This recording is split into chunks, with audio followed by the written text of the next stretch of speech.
আসসালামু আলাইকুম, সবাইকে স্বাগতম প্রিয় শিক্ষার্থী বন্ধুরা। আজকে আমি আইসিটি বিষয়ের এই যে লজিক গেট সম্পর্কিত রাজগুতুরা মডেলের যে প্রশ্নটি এসেছিল এইচএসসি টেস্ট পরীক্ষায়, এই প্রশ্নটির সঠিক সমাধানের জন্য তোমাদের সাথে আছি আমি মোহাম্মদ সিরাজুল ইসলাম। চলো শুরু করা যাক। প্রথম প্রশ্নটা দেখে নিই। প্রশ্নে কি বলা আছে, দুইটা যে লজিক গেট দেওয়া আছে। প্রথমটি হচ্ছে এক্স অর গেট চিত্র একে, দ্বিতীয়টি হচ্ছে অ্যান্ড গেট এক্স অর এবং অ্যান্ড। তো আমাদের গ নং প্রশ্নে বলেছে চিত্র 2 এর সাথে নট গেট যুক্ত করলে যে লজিক গেট তৈরি হয় তা এক দ্বারা বাস্তবায়ন করো। দারুণ একটি প্রশ্ন। চিত্র 2 এর সাথে যদি নট যুক্ত করি তাহলে সেটি ন্যান গেট হবে। আর চিত্র 1 যদি ওইটা দ্বারা বাস্তবায়ন করি,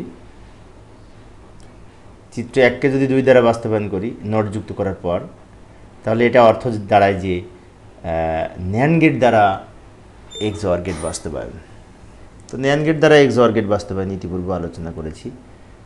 যাই সমাধানের চেষ্টা করি। এই যে লক্ষ্য করি, চিত্র 2 একটি অ্যান্ড গেট, অ্যান্ডের সাথে নট যুক্ত করলে যে গেট তৈরি হয় তা হচ্ছে ন্যান গেট। তা নিচে ন্যান গেট দ্বারা এক্স অর বাস্তবায়ন করা হলো। এক্স অরের সমীকরণ হচ্ছে এটা, এ এক্স অর বি। এখন এটার একটা সমার্থক সূত্র রয়েছে বিভাজন উপপাদ্য অনুযায়ী, A not B plus A B not. এটা সেম জিনিস, কিন্তু উপরেরটা যৌগিক উপস্থাপন, নিচেটা মৌলিক উপস্থাপন। এখন এবার এরপরে কি করব, এই প্লাসের উপরে নট দিতে হবে। তো একটা দেওয়া যাবে না, ডাবল নট দিতে হবে। এখন অনেক শিক্ষার্থীর মনে হতে পারে প্লাসের উপরে কেন নট দিলাম, কারণ আমাদের এই ন্যান বলতে গুণের উপরে নট বোঝায়। তা প্লাসের উপরে নট দেওয়ার কারণে এই নিচের নটটা ভেঙে আমরা 2 খণ্ড করলে প্লাসটা ইন্টু হবে। ডি মর্গানের প্রথম উপপাদ্য অনুযায়ী এই প্লাসটাকে যদি ইন্টু করি, এই যে লক্ষ্য করি প্লাসের পরিবর্তে ইন্টু হলো, আর এই নটটা ভেঙে 2 খণ্ড হলো। এবার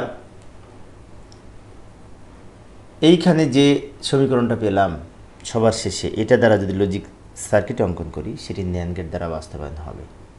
যাই সমাধানের চেষ্টা করি। এই যে ন্যান গেট দ্বারা আমরা এখন যদি বাস্তবায়ন করতে চাই, সমীকরণটা ডান দিকে লিখে রাখলাম। এখানে এ আর বি দুটি ইনপুট আছে।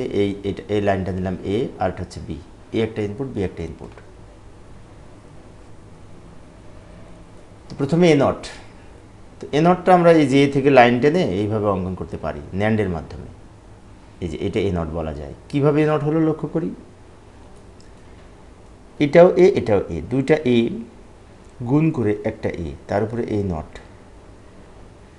এর সাথে বি গুণ হবে। তো বি এ বি থেকে লাইন টেনে এই দুইটাকে করব গুণ করব, গুণ করে তার উপরে আবার নট। এবার আসি পরের অংশটুকু, এ বি নট। এ হচ্ছে এইখান থেকে টানবো, বি নট, বিকে নট করে নেবে এইভাবে ন্যান্ডের মাধ্যমে। এটা বি নট বলতে পারি। এটা বি দুইটা গুণ করে একটা বি, তার উপরে নট। এবার এই দুইটা মিলে আবার গুণ হয়েছে, তার উপরে নট যুক্ত হয়েছে, গুণ করার জন্য এটা, তারপরে এই নটটা, এটা হলো এ নট বি গুণ করে তার উপরে নট, এটা পেয়েছি। এ বি নট গুণ করে তার উপরে নট, এটা পেয়েছি। এখন এই দুইটা মিলে আবার কি হয়েছে, আবার গুণ হয়েছে। তো গুণ করার জন্য আমরা এখানে আবার একটি অ্যান্ড গেট অঙ্কন করব, তার উপরে এ নট।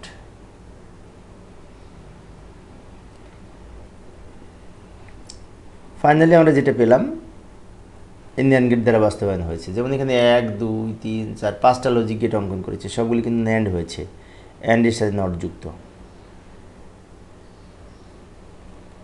এই ছিল গ নাম্বারের উত্তর। আমরা আবার উদ্দীপকে ফিরে যাব। উদ্দীপকের ঘ নঙে বলেছে চিত্র 1 চিত্র 2 দিয়ে সমন্বিত বর্তনীটি যাকে প্রতিনিধিত্ব করে নর গেট দ্বারা বাস্তবায়ন করো। দারুণ প্রশ্ন। বলছো চিত্র 1 এবং 2 মিলে কোন গেট হয়, সেটাকে আবার নর দ্বারা বাস্তবায়ন করতে হবে। ভালো। চিত্র 1টা হচ্ছে এক্স অর, চিত্র 2টা হচ্ছে অ্যান্ড। এক্স অর আর অ্যান্ড মিলে কিন্তু হাফ অ্যাডার হয়। হাফ অ্যাডারের দুইটা আউটপুট, একটা এস আর একটা সি। এস এর যে যোগফল তার আউটপুট হচ্ছে এক্স অর গেট, আর সি এর যে ক্যারি তার আউটপুট হচ্ছে এই অ্যান্ড গেট। তো এই দুইটা মিলে আমরা এখন ব্যাখ্যা দিব। এইভাবে ব্যাখ্যাটা দিতে পারি, চিত্র 1 চিত্র 2 এর সমন্বিত বর্তনীটি হলো হাফ অ্যাডার।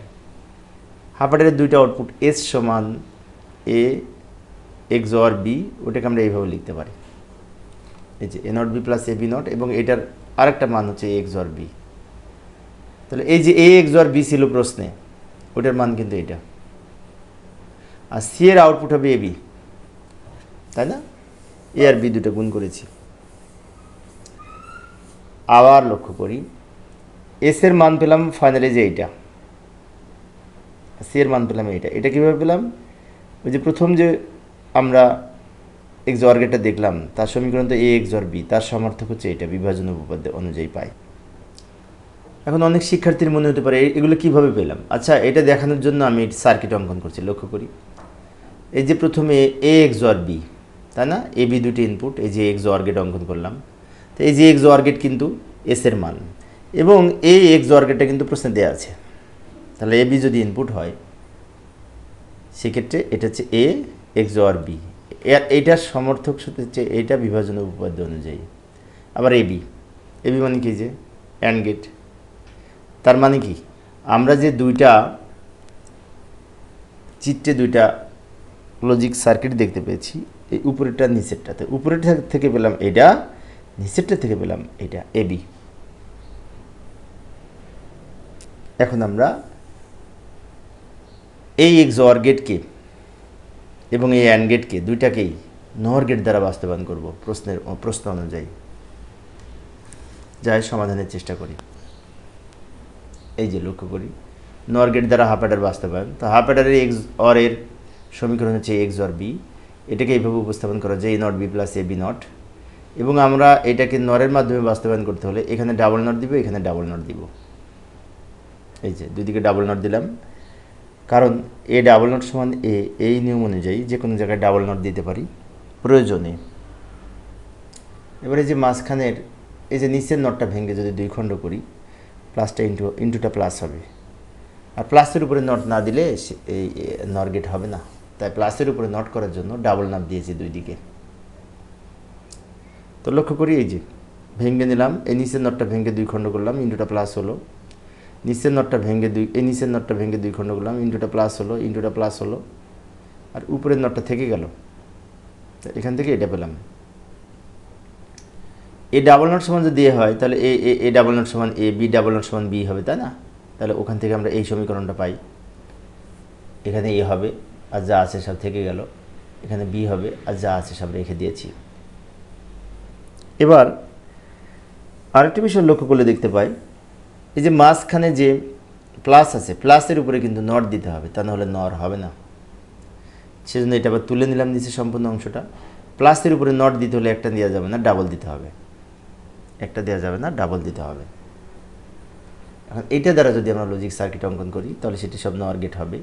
ও আরেকটি বিষয়, হাফ অ্যাডারের তো দুইটা আউটপুট, একটা এস আর একটা সি।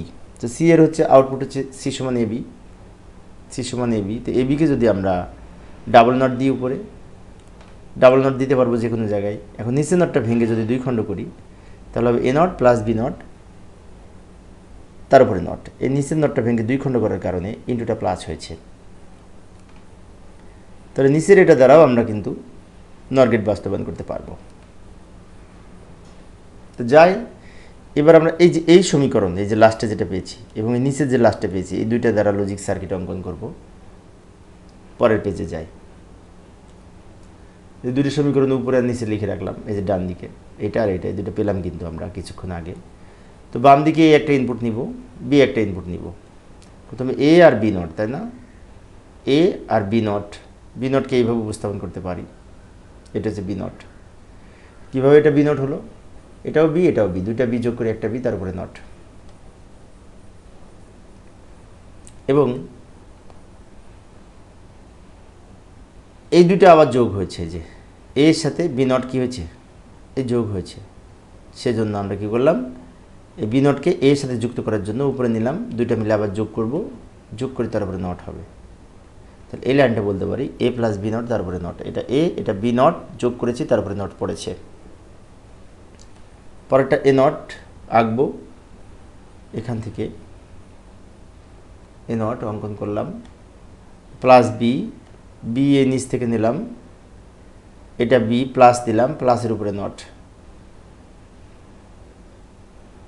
এবার এই দুটো কী করব, একসাথে করব, এই দুটো মিলে আবার নট দিব, তার উপর আবার নট হলো। আর এই প্লাসের উপরে একটা নট হয়েছে, কেন হয়েছে? একবার অঙ্কন করেছি এই দুটো মিলে।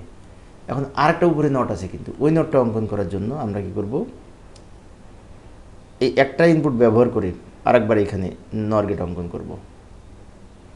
ফাইনালি যেটি বের হলো এটা হচ্ছে ডাবল নট। এভাবে অঙ্কন করতে পারি। আরেকটা ছিল সি সমান এই যে নিচেরটা, এটা দ্বারা আমাদের রাখতে হবে এ নটকে আমরা এইভাবে উপস্থাপন করব, এইভাবে নর গেটের মাধ্যমে। বি নটকে আমরা এইভাবে উপস্থাপন করব নর গেটের মাধ্যমে। এটাও বি, দুইটা বি যোগ করে একটা বি, তার উপরে নট। এবার এই দুইটা মিলে আবার কি করব, প্লাস করে নট দিব। তো প্লাস করলাম, তার উপরে নট দিলাম, এটা সি এর মান। এইভাবে আমরা অঙ্কন করতে পারি। তো প্রিয় শিক্ষার্থী বন্ধুরা, এই ছিল আজকের আলোচনা। পরের ক্লাসটি দেখার আমন্ত্রণ রইল। খোদা হাফেজ।